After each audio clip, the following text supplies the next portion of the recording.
गीता कोड़ा को हो सकता है कि भाजपा का टिकट से मुश्किल हो चुनाव जीतने में, लेकिन कांग्रेस तो लड़ती तो चुनाव जीतती।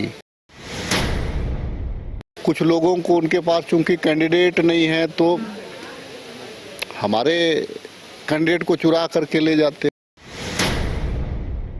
भाजपा आज भी वो आयात करता है, जिनको जहां सूट करता है लोग वहां जाते हैं।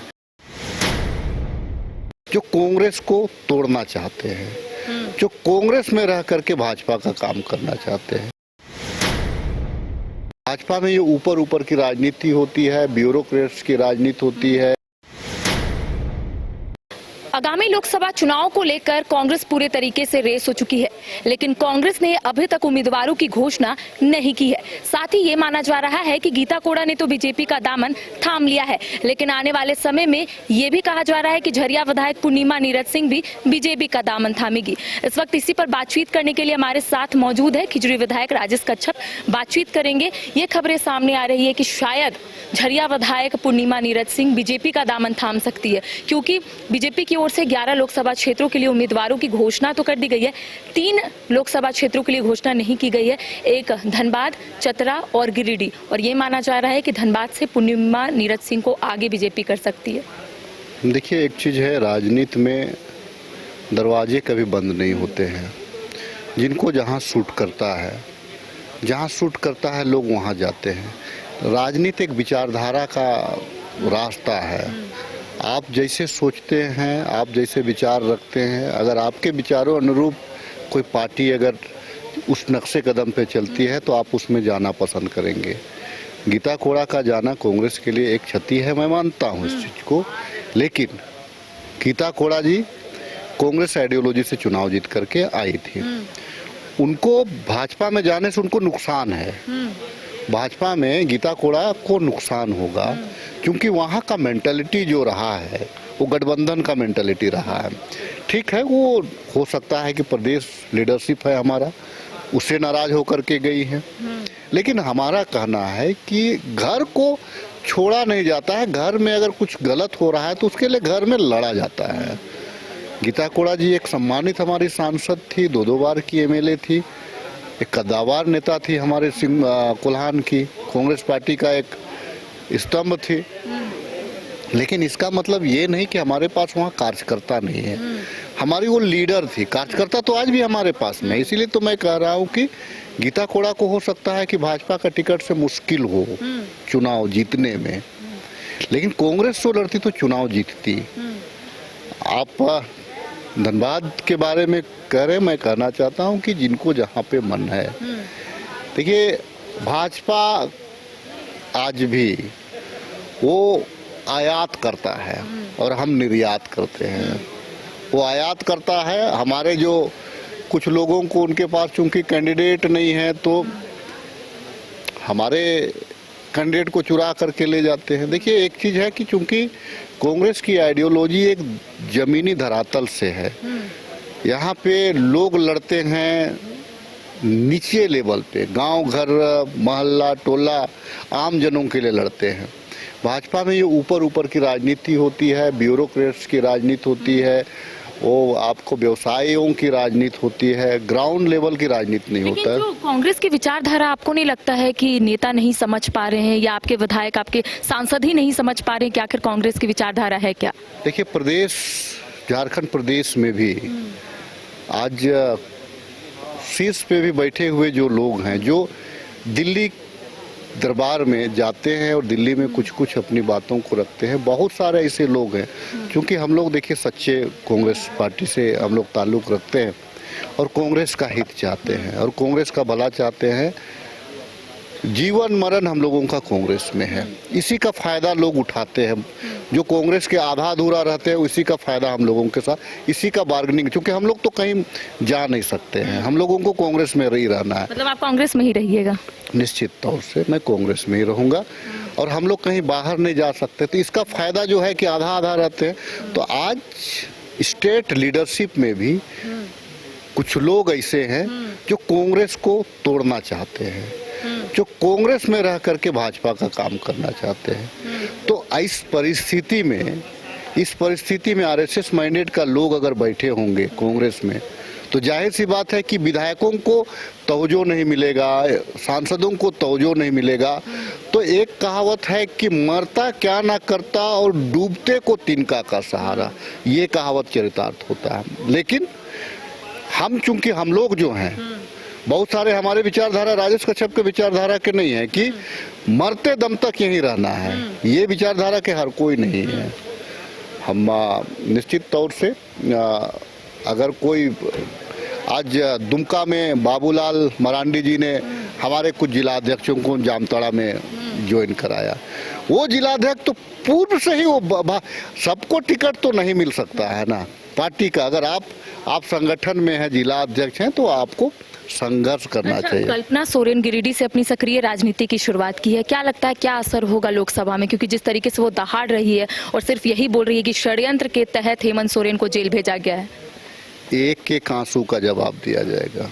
कल्पना सोरेन जी का एक एक आंसू बहुत कीमती है, उन आंसुओं का जवाब दिया जाएगा। गिरिडीह की लीडर नहीं है कल्पना सोरेन जी, वो पूरे झारखंड की बहू है, पूरे झारखंड उसको सम्मान करता है। और बेटी बना करके कल्पना सोरेन जी को यहाँ झारखंड के लोग पलकों में बैठाएंगे। और जिस प्रकार से जमीन का घोटाला करा करके बिना आज भी उसका कोई बिना प्रमाण के, जिस प्रकार से आज आदरणीय हेमंत सोरेन जी जेल के सलाखों के पीछे हैं। अगर आप ये बता दें कि आधा भाजपा कार्यकर्ता का जमीन जायदाद जो है ना भूयारी जमीन पे बसा हुआ है राजधानी में, तो इसी को कहा जाता है उल्टा चोर कोतवाल को डांटे। आज अगर सर्वे करा लिया जाए, मैं तो मांग करता हूँ, मैंने तो माननीय मुख्यमंत्री जी से भी कहा कि जब माननीय मुख्यमंत्री जी है जो खुद एक आदिवासी समुदाय से है और आदिवासी जमीन का ही मसला है, ठीक है सीएनटी का मामला है, ठीक है थाना की बाध्यता है, एलिगेशन लगाए लेकिन वो निराधार रहा, बेबुनियाद रहा। लेकिन अगर हमारे सीएम जेल जा सकते हैं तो बहुत सारे ऐसे अधिकारी हैं जो भाजपा के टाइम में, भाजपा के कार्यकाल में आदिवासी जमीन पे कब्जा करके रखे। राजेश जी, आप लोग नाराज थे, दिल्ली गए हुए थे, उस दिन आप लोगों की राष्ट्रीय अध्यक्ष मल्लिकार्जुन खड़गे से मुलाकात नहीं हुई, 3 दिन आप लोग वहां पर रहे। आप लोगों का कहना था निजी कार्य से वो व्यस्त चल रहे। जब 4 मंत्री झारखंड से जाते हैं दिल्ली, तब मल्लिकार्जुन खड़गे मिल जाते हैं। क्या लगता है इसमें कुछ ऐसा आप लोगों को समझ में आ रहा है कि क्या हो रहा है? देखिए, ये मंत्रीगण टाइम ले करके गए थे, टाइम देख करके गए थे, हम लोग बिना टाइम में गए थे। हम लोग कोई टाइम और मुहूर्त देख करके नहीं गए थे, ये मंत्री लोग मुहूर्त देख करके गए थे। कि मांग तो आप लोग लेकर ही गए थे ना, तो मिलना तो जरूरी था फिर उनको। नहीं, तो राहुल जी का पद यात्रा चल रहा था, भारत जोड़ो न्याय यात्रा चल रहा था, तो उसमें खड़गे जी उसमें शरीक हो रहे थे। तो हम लोग भी चूंकि पार्टी के हम लोग सिपाही हैं, पार्टी को हमारी बातों को आला कमान ने सुना, आदरणीय वेणुगोपाल जी ने सुना, हमने अपनी बातों को रखा। आज भी हम चाहते हैं कि कांग्रेस पार्टी में धार आवे। आज भी हम चाहते हैं कि कांग्रेस का सारे लोग ना खा रहे हैं, तो भैया आप तो कुछ कांग्रेस के लिए करिए ना। मतलब नाराज है कि नहीं आप लोग अभी? देखिए, अगर काम नहीं होगा, जनता का, कार्यकर्ता का काम नहीं होगा, अगर हमारे क्षेत्र का काम नहीं होगा, तो नाराजगी तो रहेगी। और उम्मीद करता हूँ कि देखिए, लड़ाई, राजनीति लड़ाई जो होता है ना, व्यक्तिगत लड़ाई नहीं होता है, कि क्षेत्र का, जनता का लड़ाई। 4 मंत्रियों को बदलने का आप लोग मांग लेकर यहाँ से गए थे, क्या उसको लेकर पहल हुई? क्या वहाँ से नोटिफिकेशन आया? क्या वहाँ से कोई बातें हुई इस पर? देखिए, वो 4 मंत्री, देखिए हम लोगों का डिमांड था कि भाई झारखंड मुक्ति मोर्चा नया चेहरों को दे सकता है, नया मुख्यमंत्री के साथ काम कर सकता है, तो एक अनुभव सारे लोगों को अवसर मिलना चाहिए। और राजनीति में कोई नया पुराना नहीं होता है। आप ये बोलेंगे कि first time, second time, third time, तो ये बहुत सारे लोगों का माहौल रहता है चुनाव जीतने का, बहुत सारे लोगों का माहौल रहता है विपरीत परिस्थिति में चुनाव जीतते हैं, ठीक है। अगर मैं अपने क्षेत्र की बात करूं, तो ये शहरी क्षेत्र में कांग्रेस को जीतना बड़ा थोड़ा टफ होता है। और मैं शहर का विधायक हूँ, मैं संघर्ष करता हूँ। अधिकारी, सारे अधिकारी हमारे क्षेत्र में रहते हैं। यहाँ जितना है माननीय न्यायालय के जज हमारे क्षेत्र में रहते हैं। यहाँ जितना ब्यूरोक्रेट्स हैं हमारे क्षेत्र में रहते हैं। पत्रकार बंधु आप लोग हमारे क्षेत्र में रहते हैं। इस बीच में अपने आप को स्थापित करना आसान नहीं होता है। तो हम लोगों को भी अवसर मिलना चाहिए। हम लोग भी चुनाव ही जीत करके आते हैं। तो हम आज भी कहते हैं कि भाई अवसर मिलेगा, लेकिन अब परेशान हम इन मंत्रियों को और सरकार को भी नहीं करना चाहते। काम करना है और बेहतरीन काम। आज जो चंपाईदा जो छक्का मारे हैं, ठीक है, विधवा बेटियों को, विधवा बहनों को पुनः नया जीवन बसाने के लिए 2 लाख रुपया का जो सहयोग देने का जो ऐलान किए, कौन सोचता था ये झारखंडी पुत्र? कभी अर्जुन मुंडा जी नहीं सोचे, कभी आपको रघुवर दास जी नहीं सोचे। वो तो कल हाथी उड़ाने में लगे रहे। हम लोग उतना नहीं सोचते हैं। हम लोग किसान का बेटा है, जल जंगल जमीन का बेटा है, उसी टाइप से सोचते हैं। और हमारी देख लीजिए, अब चंपाईदा का जय जयकार हो रहा है। लेकिन बीजेपी तो अपना पीठ थपथपाती है कि जो भी कार्य हम लोगों ने किया है, ये लोग तो जो बचा कुचा कार्य है उसको करने में जुटे हैं, वो भी पूरा नहीं हो पा रहा है। अच्छा, एक ठो काम इनका हमको बता दीजिए, इन्होंने क्या किया? हाथी उड़ाने के अलावा इन्होंने CNT SPT एक्ट में छेड़छाड़ के अलावा इन्होंने क्या किया? इनके रीजन में इनके जो चीफ सेक्रेटरी होते हैं, CS होते हैं, उन पे एलिगेशन लगता है, बच जाते हैं। ठीक है, इनके रीजन में वो जो अभी हमारे कार्यकाल में वो जो जेल जाते, इनके रीजन का खूंटी का मामला इनके रीजन का था।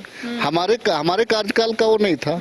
लेकिन जेल हमारे सरकार में जाती है तो हमारे सरकार को बोलता है ये लोग, मतलब खा करके ही लोग, ठीक है ना, खा करके हमारे मुंह में ढकान मारने वाला लोग है लोग। बच्चों को दिला रही है क्वालिटी एजुकेशन, तो अब धनबाद से बाहर जाने की जरूरत नहीं, क्योंकि धनबाद में ही खुल गया है DY पाटिल इंटरनेशनल स्कूल, जहां लड़कियों से नहीं ली जाती है एडमिशन फी। साथ ही इस साल एडमिशन लेने वाले स्टूडेंट को जब तक वो स्कूल में पढ़ेंगे तब तक ट्यूशन फी में मिलेगी 20% की छूट। Quality faculty, STEM lab, big play ground, bus facility यानी complete student friendly environment. DY Patil international school, Kailashpuram, near Memco मोड़, Dhanbad. Admission open. IIT JEE NEET aspirants के सपने को पंख देने आ गया है कंप्लीट सॉल्यूशन इंस्टीट्यूट। यहाँ है smart classroom, 1-to-1 doubt clearing session, ask the expert, video solution और भी बहुत कुछ। मतलब हम करेंगे आपको गाइड, बनेंगे आपके mentor. Foundation classes from class 6 onwards for your bright future. Visit complete solution institute.